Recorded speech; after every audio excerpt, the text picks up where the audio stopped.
안녕하세요. 기획조정팀에 근무하고 있는 직원 안진환이라고 합니다.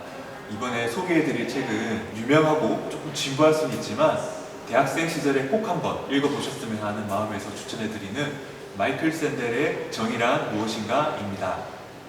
저자는 하버드대에서 매년 1000명의 학생들이 수강을 원하는 정치철학 분야의 핵인싸 교수입니다.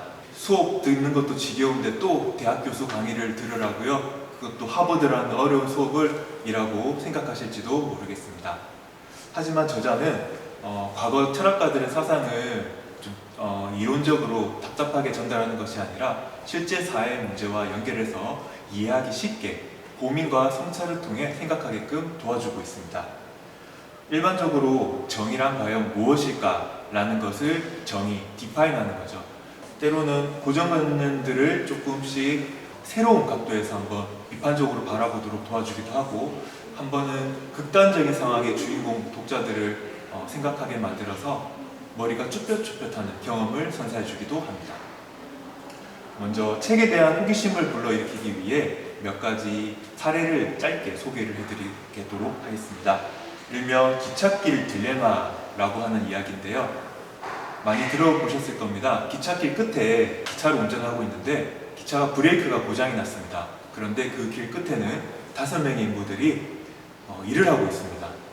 기차를 멈출 수 없는 상황에서 그대로 간다면 인부들은 사망할 수밖에 없는 상황에서 끝에 다행히 비상선로가 하나 보입니다.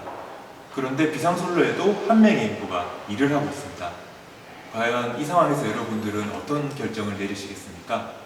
아마 대부분 한 사람을 희생해서 5명을 구하는 쪽으로 선택을 할 것 같습니다. 이번에 비슷한 상황을 다시 한번 말씀드리겠습니다. 똑같이 브레이크가 고장난 기차를 타고 있는데 이번에는 기관사가 아니라 옆에서 구경을 하고 있습니다. 그런데 이 기차를 멈추기 위해 옆에 있던 큰 사람을 선로로 밀어서만 기차를 멈출 수 있다고 가정해 보겠습니다. 한 사람을 희생해서 5명을 구할 수 있다는 점에서는 똑같습니다. 하지만 이상하게 마치 살인행위 같은 느낌이 들죠. 과연 무엇이 더 정의롭다고 할 수 있을까요? 최대 다수의 최대의 행복을 추구했습니다. 5명 구했기 때문에. 그럼에도 앞의 행위와 두 번째 행위가 다르게 다가오는 이유는 과연 무엇일까요? 이 책은 이처럼 정답이 있는 것 같으면서도 알쏭달쏭한 이야기들을 독자들로 하여금 생각을 하게 만드는 어떤 그런 책이고요. 이런 고민을 할 수 있도록 도와주는 주제로 먼저 전체 행복을 위해 소수의 자유는 얼마만큼 억압될 수 있는가, 그 다음에 선택의 자유는 어디까지 존중되어야 하는가, 그 다음에 부자 증세 문제, 안락사, 동성 결혼 문제, 소수 민족에 대한 정책 문제까지 가치 갈등을 일으킬 수 있는 이런 문제들 속에서 공동의 선을 찾을 수 있는 바로 그 정의는 무엇인가에 대해서 탐색하는 책입니다.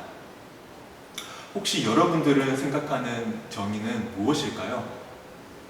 그걸 왜 따져? 라고 생각하실 수도 있겠습니다만, 이런 정의는 우리 사회에도 밀접하게 접할 수 있습니다. 가까이는 이번 20대 대통령 선거에서도 중요한 이슈가 되었던 것이 바로 정의와 공정 문제였습니다. 특히 MZ세대에게는 더더욱 와닿았을 만한 주제인데요. 빈부격차, 세대 간의 갈등, 젠더 간의 갈등, 이 모든 것들에 대한 사회 문제도 결국에는 정의와 공정의 가치를 어디에 두느냐에 따라 달라질 수 있기 때문에 정의에 보는 노력은 정말 필요할 것 같습니다. 이 책은 사실 솔직히 말씀드리면 읽기에 완전 쉽지는 않습니다. 그럼에도 불구하고 가벼운 자기계발서나 그 다음에 트렌디한 소설보다는 충분히 의미가 있을 거다라고 생각이 들고요. 마치 고대 그리스 아고라에 온 듯한 착각 속에서 독서의 효능감을 느낄 수 있는 어떤 그런 책이라고 생각돼서 추천해드리게 되었습니다. 좀 정의라는 다소 추상적인 주제에 대해서 쉽게 접근해가는 과정, 그 다음에 우리 사회의 다양한 문제를 풀 수 있는 어떤 그런 실마리가 될 수 있는 책이기 때문에 정의로운 히어로가 된 듯한 착각에 한번 빠지셔서 이 청명한 가을 독서의 즐거움을 느끼는 시간을 가지셨으면 좋겠습니다. 다음 릴레이 주자를 소개하도록 하겠습니다. 저희 하나뿐인 입사 동기자, 그리고 제 어떤 마음이나 신앙적으로도 굉장히 성숙된 형이 계시는데 그분이 과연 어떤 독서의 세계로 우리를 인도해 줄지 한번 기대해 보도록 하겠습니다. 감사합니다.